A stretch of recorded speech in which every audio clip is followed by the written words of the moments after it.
October 1944. You are the gunner on a self-propelled 155mm rifle, and you are looking down a narrow street in Aachen at a stone house that has already beaten everything sent at it.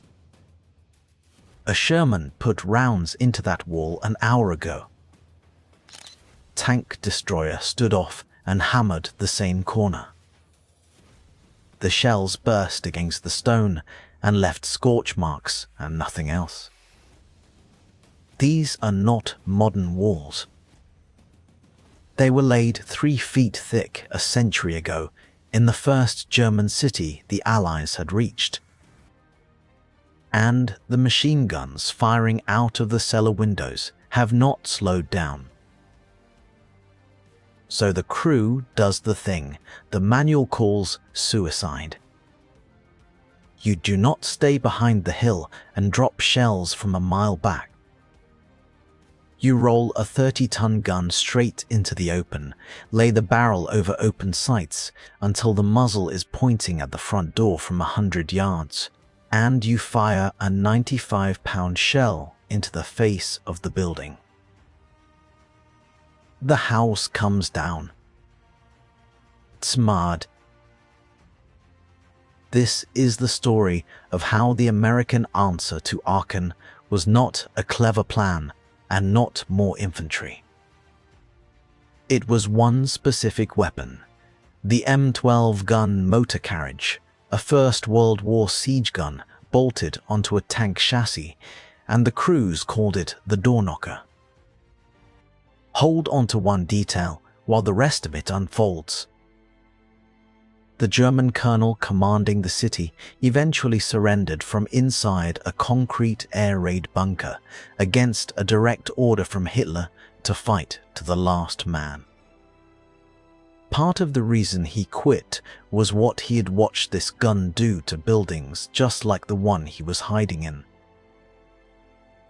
Aachen was never supposed to fall from the outside. To understand why the Doorknocker mattered, you have to understand what the Americans were walking into and why the tools they already had were failing. Aachen sat right on the western border of Germany, the old coronation city of Charlemagne, the place German kings had been crowned for 600 years. By the autumn of 1944, it was something more useful to a defender. It was a fortress woven into a town. The west wall, the belt of concrete the Allies called the Siegfried Line, did not go around Aachen. It ran through it and behind it, a double band of pillboxes, forts and bunkers stitched into the suburbs in places more than 10 miles deep. Between those bunkers stood the city itself, block after block of heavy stone and brick, cellars connected under the streets, and scattered through the neighborhoods. The thick concrete air raid shelters the Germans had poured to survive Allied bombing. Every one of those shelters was now a small fort with a garrison inside it. The men holding it were the 246th Volksgrenadier Division under Colonel Gerhard Wilk. On paper, a division. In truth, a patchwork. Many of the men had been pushed into the line with fewer than 10 days of infantry training, stiffened by police, home guard, and stragglers. Holding them together was a hard core of veterans and Waffen SS men who had no intention of giving up this ground on Hitler's soil. What they lacked in training, they made up in ground. A defender in a stone building with 3 feet of wall in front of him does not need to be a good soldier. He needs to survive the shell that is coming and step back to the window when it stops. Before a single American set foot in the streets, the city had to be sealed off. Through the first 3 weeks of October, the divisions of the First Army fought a slow, costly battle to close a ring around Aachen. They ground through the west wall pillboxes north and south of the town, then linked up behind it to cut the garrison off from rescue.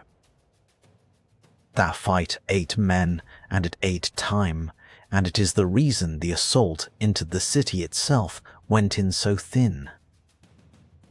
The bulk of the American strength was holding the ring against German attempts to break through and relieve the place, and what was left to take the city itself was small. As the ring closed, the Americans gave Wilk a way out that did not involve any of this. 2 officers walked into the German lines under a white flag stitched from a bedsheet, one of them a New York interpreter named Lieutenant William Bamey, the other Lieutenant Cedric Lafley, who led the little party.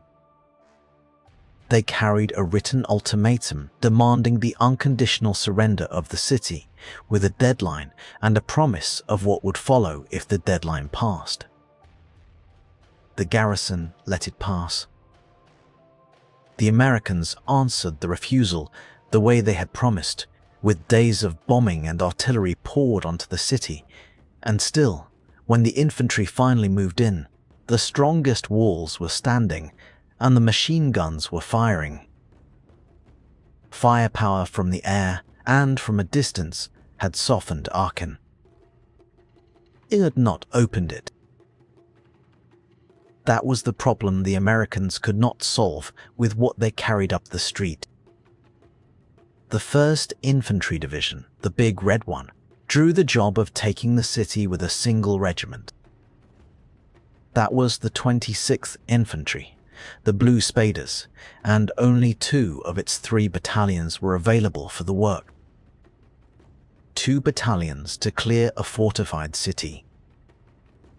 They came in with tanks and tank destroyers, with mortars, machine guns and flamethrowers, and a plan built around firepower. They had almost no men to spare. The idea was simple and grim. Blast a building until the defenders fled to the cellar, then send the riflemen in with grenades and finish the position. The commander of the 2nd Battalion, Lieutenant Colonel Darrell Daniel, put the whole doctrine into 3 words that stuck to the battle. Knock them all down. The assault opened on the 13th of October. Daniel's battalion crossed the railway embankment on the southeast edge and began grinding into the city centre. Corley's 3rd Battalion, under Lieutenant Colonel John Corley, pushed in from the northeast through the factory district toward the high ground, and almost at once the plan ran into the walls. The way the Germans fought made every wall worse. They did not stand at the front windows waiting to be shelled. They lived in the cellars, moved between buildings through basements and holes knocked in shared walls, and came up to fire only when the American infantry was in the open street. A block the Americans thought they had cleared would come alive again behind them, because the defenders had slipped back through the connected cellars into a house that was already checked. Snipers worked the upper floors and the church towers. To take a single strong building, the riflemen had to get inside it, fight up the staircase room by room, and clear every floor and every cellar before the house was theirs, and even then the house next door might still be full. Ground taken in that fight was measured in single buildings, and each one had a price. The Shermans and the tank destroyers did their part on the ordinary houses. A tank would roll to a corner, put high explosive rounds through the ground floor, and drive the defenders down into the basement where the infantry could get at them. But every few blocks, the assault teams hit a building that would not break. The old masonry houses, the public buildings, and worst of all, The concrete air raid bunkers simply absorbed everything a tank could throw at them. A 75mm tank round would gouge the stone and leave the wall standing and the machine gun firing. The men found, block by block, that the strongest positions in Aachen were immune to the very weapons the assault was built around. You cannot knock them all down if the ones that matter will not fall. Here was the gap. Aachen had to be taken building by building, held by men who only had to survive the shelling, behind walls that the American armor could not crack. The infantry could take the weak houses and pay for them, but the strong points, the anchors that held the whole block together, sat there and broke the assaults sent against them. Something in the American infantry had to reach out and physically take those walls apart. The thing that could do it was not designed for this at all. The weapon that answered Aachen started life as a siege gun in the last war. The barrel was a French design, the 155mm GPF, a heavy field gun from 1917 that fired a shell weighing 95 pounds. Someone in American ordnance had taken that old long-range gun and mounted it on the chassis of a medium tank, and the result was the M12 gun motor carriage. Only 100 of them were ever built, 60 in 1942 and 40 more the next year. For a while, the army did not really know what to do with them. They sat in storage. Before the invasion of Europe, most of the survivors were pulled out and overhauled and handed to a handful of armored field artillery battalions. On the surface, it was an artillery piece, meant to sit well behind the line and lob heavy shells at targets miles away. It carried a crew of 6 and only 10 of its own rounds, so a second tracked vehicle, the M30, followed it around carrying 40 more shells and the rest of the gun crew. Thin steel, 1/2 inch to 2 inches, enough to stop a rifle bullet and nothing heavier. Nobody built it to sit in the open 100 yards from an enemy machine gun. And yet the men who used it had already found, back at the West Wall, that the thing had a second use nobody had planned. When you dropped the barrel level and fired that heavy shell straight into a concrete pillbox, the pillbox stopped being a problem. The crews gave it 2 names. King Kong for the raw size of the gun, and the Doorknocker for exactly what it did to a fortified wall. They credited it with punching clean through 7 feet of reinforced concrete at 2,000 yards. Whether the real figure was quite that high has been argued over ever since, and the honest answer is that the precise number was never nailed down. What was never in doubt was the effect on a building at short range. Against the stone houses of Aachen at 100 yards over open sights, the argument did not matter. A wall that shrugged off a tank did not shrug off this. The discovery had been made a few weeks earlier and a few miles away, out in the open country of the West Wall. When the First Army first hit the Siegfried Line, the pillboxes gave the same trouble the stone houses would give in the city. A tank round would crack the outer concrete and leave the bunker fighting. So, the gunners tried dropping the barrel of the big self-propelled 155 to the horizontal, sighting straight down the tube at the firing slit and letting the shell arrive flat. Pillbox that had stopped everything else came apart. That was the birth of the tactic, out in the fields against the line of concrete forts.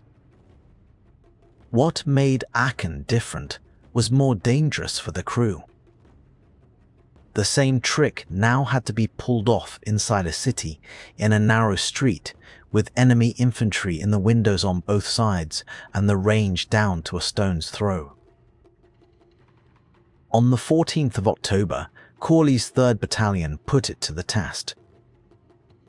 His men had run into a building that had beaten both the tanks and the tank destroyers, one of those anchor positions that would not fall. Corley called forward one of the self-propelled 155s. The crew brought it up the street, laid it on the building, and fired. In the words the battalion recorded afterward, the gun leveled the building with one shot from the big rifle. The next morning, the same weapon was turned on another strongly built house that had held up the advance, and it devastated the position in the same way. The regimental commander heard what the gun had done and sent one of these pieces forward to Daniel's battalion as well. Now both prongs of the assault had a key that fit the locks. These guns were never plentiful, which is part of why they were handled like something precious. Only about 74 of the 100 that existed had been overhauled and shipped to Europe, spread thin across a handful of armored field artillery battalions along the whole front. A rifle regiment did not have its own. The one or two that reached the 26th Infantry were borrowed assets, moved from one battalion to the other as the fighting demanded, because there simply were not enough to go around. When a single gun can flatten the building that has stalled an entire company, one gun in the right street is worth more than a company of tanks in the wrong one. Using the gun against a building came down to range. This was a gun the size of a small truck, with a barrel longer than the vehicle. To make it work against a building, you had to roll it out where the crew could see the target through the barrel and the building could see the crew. There was no cover in that. The gunner and the loaders stood on an open platform behind a shield barely thick enough to stop a rifle round in a street where every window might hold a sniper and every cellar a machine gun. Somewhere behind, a German anti-tank gun might be waiting for exactly this, a fat target that had to sit still to shoot. The men rolled it into the firebreak anyway, laid the muzzle on the door and touched it off, and the recoil of that old siege gun rocked the whole chassis back on its tracks. Then they reloaded. 95 pounds of shell went up by hand. If the first round left anything standing, they did it again. Most of the time, the first round was enough. A shell that size going into a stone facade at point-blank range did not chip it. The blast collapsed the front of the building and brought the floors down on whoever was inside, and the strongpoint that had held up a company for half a day ceased to exist between one breath and the next. The infantry, who a moment before had been pinned in a doorway across the street, would get up and walk into the rubble. The gun did not work alone, and the way the Americans built their assault teams around it became the drill for the rest of the battle. A tank or a tank destroyer led up the street and put fire into the ordinary buildings to drive the defenders down. When a wall would not break, the self-propelled 155 came forward under that covering fire, laid its single decisive round, and opened the position. Then the riflemen went in through the gap the shell had made, with grenades to clear the cellars and flamethrowers for the corners that would not surrender.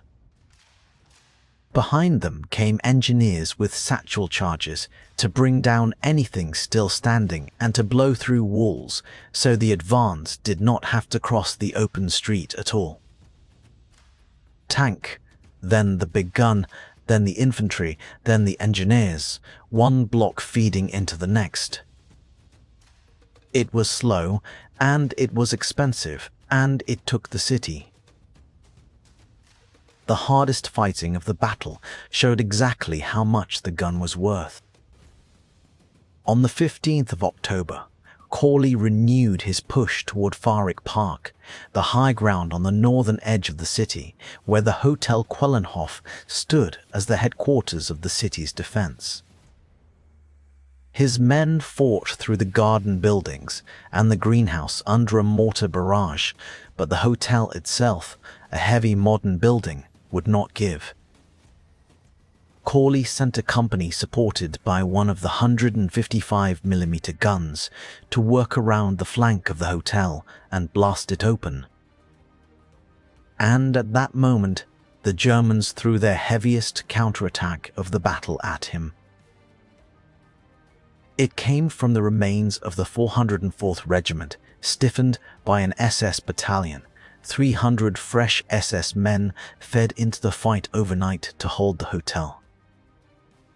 They hit Corley's thin line at Farwick Park, and for a while they had him on the back foot, his companies fighting to hold the north edge of the park they had just taken. Corley found himself pulling the big gun back from its work against the hotel to break up the German infantry instead, firing the siege rifle at massed attackers in the open. His battalion held. But the counterattack showed what the defense could still do with good troops. It showed why the walls had to come down, one at a time, because every standing building the Germans held was a place they could gather for another push. Once the counterattack was broken, the same slow method finished the northern strongpoints. Corley's men worked the guns back onto the buildings around Farwick Park and reduced them one at a time, and the heavy positions that had anchored the German line in the north stopped being anchors.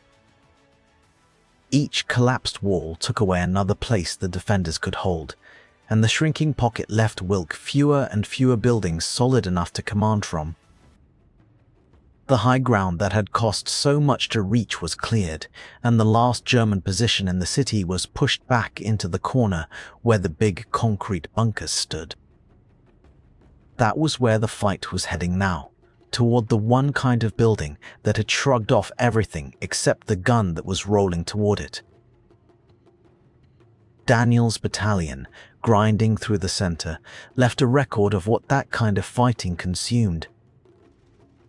To clear its share of the city, the 2nd Battalion alone fired off 5,000 mortar rounds, more than 40,000 rounds of 30 caliber machine gun ammunition, 4,300 hand grenades, 27,000 rounds of small arms fire, and 50 gallons of flamethrower fuel. That was the arithmetic of taking a city cellar by cellar. By the 19th of October, Daniel's men had fought through to the cathedral in the heart of the old town, the same church where German kings had once been crowned, and Corley held the high ground in the north. The city that was never supposed to fall from the outside was falling, one collapsed wall at a time. Colonel Wilk knew it, and on the 19th of October he answered the way Hitler expected. He issued an order of the day to his shrinking garrison. The defenders of Aachen, he wrote, would prepare for their last battle. Constricted to the smallest possible space, they would fight to the last man, the last shell, the last bullet, in accordance with the Führer's orders. It was a defiant message, and he meant it when he wrote it. It lasted about 2 days. By the 21st of October, Wilkes' command had been squeezed back into the northern corner of the city, and his headquarters was one of those big above-ground concrete air raid bunkers, a 4-story block of reinforced concrete near the Lausberg.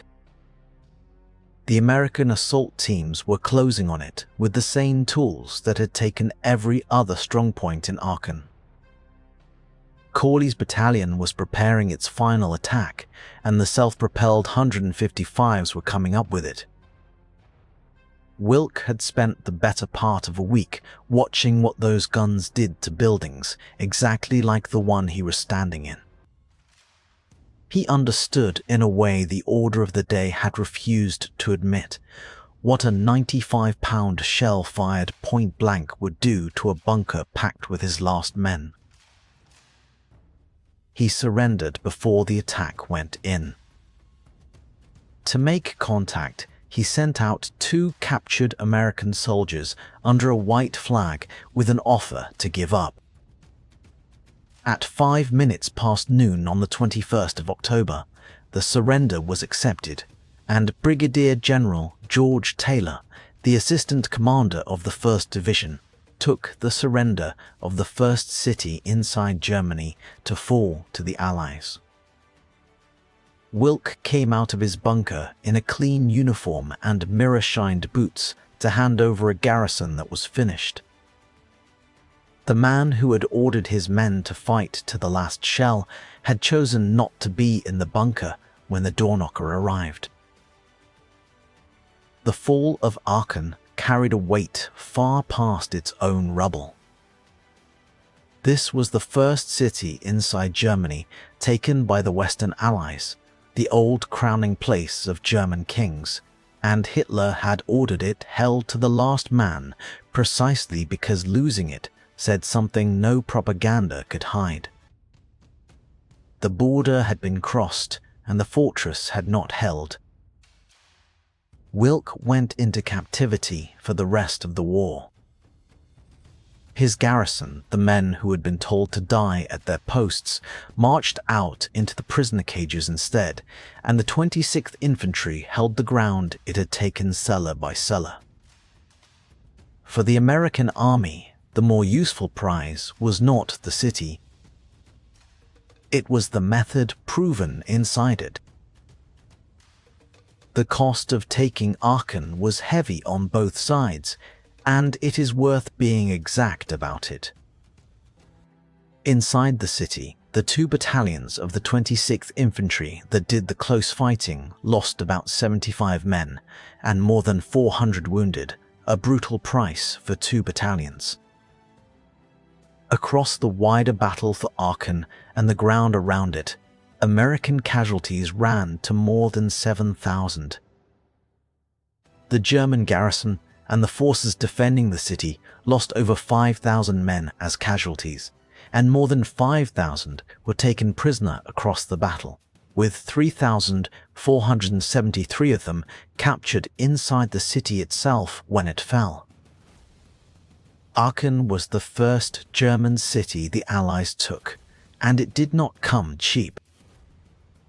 What broke the deadlock again and again was the gun that could reach out and physically remove a wall. 2 things about that gun are worth holding on to. One of them is that it was almost an accident. The M12 was an old design, built in tiny numbers, half forgotten in storage, mounting a barrel that had been designed before most of the men firing it were born. Nobody had planned for a First World War siege gun to become the answer to house-to-house fighting in a German city.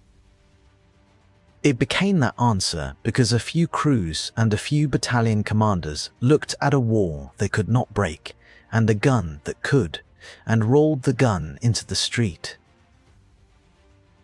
The second is what it meant for everything that came after. Aachen taught the American army a lesson it carried through the rest of the war and into the cities beyond. When a fortified building will not fall to a tank, you bring up something heavier, put it where it can see the target, and take the wall apart. The pillboxes of the West Wall had already fallen to the same method out in the open country. In Aachen, the method came indoors, into the streets, against the stone houses and the concrete shelters, and it worked. The city that Charlemagne had crowned kings in, the fortress town Hitler ordered, held to the last man, fell to riflemen with grenades, and to one heavy gun willing to stand in the open and knock the door down. If you have ever stood next to one of these guns in a museum, leave a note below and tell it. Same if your father or your grandfather crewed a self-propelled 155 or served with the big red one in that first cold push onto German soil. And tell me which pairing you want next, which feared German position and which American weapon finally cracked it open. There are more doors in this war than one, and more than one gun that was brought up to knock them down.